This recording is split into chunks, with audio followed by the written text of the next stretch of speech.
कलेजी को काटने का सही तरीका 90% लोगों को कलेजी काटने का नहीं पता। इसी वजह से कलेजी पकने के बाद सख्त होती है।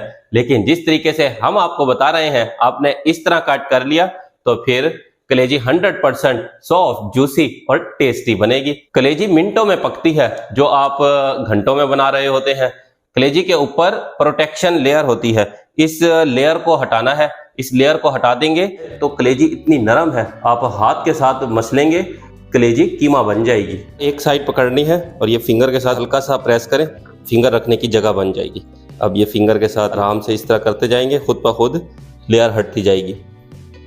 फिंगर के साथ इस तरह इसके ये लेयर हटा देने हैं। और स्पेशली वो ख़वातीन जिनके नेल बड़े हैं, उनसे ये काम करवाएं, बड़े नेल की वजह से आसानी से निकल जाते हैं। कलेजी के ऊपर जो प्रोटेक्शन लेयर है, दिखने में तो बारीक झिल्ली है, इस झिल्ली की वजह से कलेजी सख्त पकती है। ये उतार दें, कलेजी नरम मुलायम बनेगी।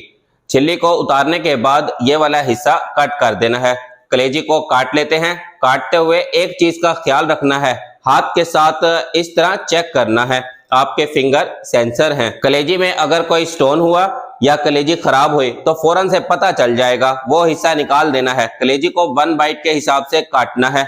अगर आप भी कलेजी को नरम मुलायम मक्खन की तरह बनाना चाहते हैं तो कलेजी को पकाने से पहले इस तरह काटें।